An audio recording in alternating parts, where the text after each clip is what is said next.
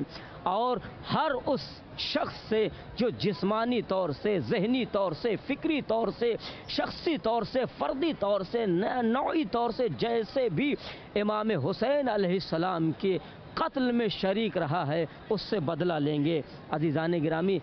یہ تو ظہور کی منزل تک تھا کہ کتنا گہرا رابطہ امام حسین اور امام زمانہ میں پایا جاتا ہے، اور ایسی بہت سی روایتیں ہیں عزیزان گرامی۔ اب آئیے تھوڑا سا امام حسین جو اربعین کا موقع چل رہا ہے، کہ جیسے ہی اربعین کا تصور آتا ہے تو ذہن انسانی میں فوراً یہ تصور آتا ہے مشی کا، پیدل چلنے کا، اور وہ تمام سہولتیں عزیزان گرامی آپ سوچ نہیں سکتے کہ ایک آدمی، جیسے یہ جملے کربلا کی سرزمین پر ہر جگہ ملتے ہیں، خدمت و زوار الحسین شرف لنا، امام حسین علیہ السلام کے زائرین کی خدمت کرنا یہ ہمارے لیے شرف کی بات ہے، اور صحیح بات ہے کہ ہر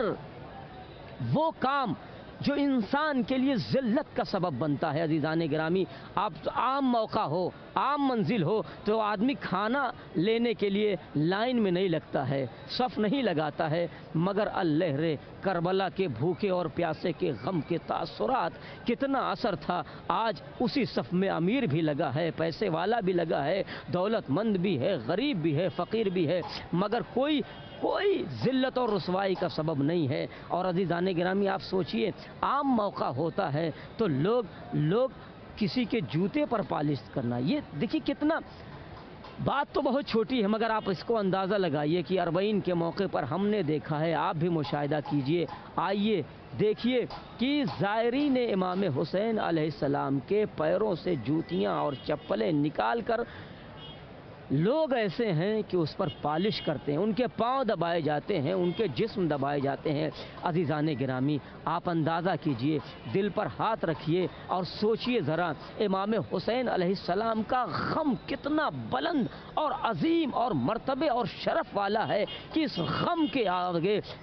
غم کے آگے دنیا کی ساری ذلتیں ہیچ ہو جاتی ہیں۔ ہر ذلت در امام حسین علیہ السلام پر آ کے جب کھڑی ہوتی ہے تو وہ شرف بن جاتی ہے، وہ رتبہ بن جاتی ہے، وہ منزلت بن جاتی ہے، وہ عزت کا باعث بن جاتی ہے۔ ورنہ جوتیاں صاف کرنا، آدمی عام موقع ہو تو کسی کے پیر نہیں چھونے گوارا کرتا ہے، تو چہ جائے کہ جوتیوں کو پالش کرنا اور جوتیوں کو صاف کرنا، مگر یہ شرف ہے امام حسین علیہ السلام کا، کہ یہاں زائرین کا شرف سمجھ لیجئے، یہ زائرین کا شرف اتنا ہے کہ لوگ ان کے پیر بھی دباتے ہیں، پیروں کی مالش بھی کی جاتی ہے، جوتوں پر پالش بھی کی جاتی ہے۔ عزیزان گرامی اب مشی کے سلسلے سے آپ سن لیجئے، مشی کا کتنا ثواب ہے، اور خاص طور سے اربعین امام حسین علیہ السلام کا آپ اندازہ کیجئے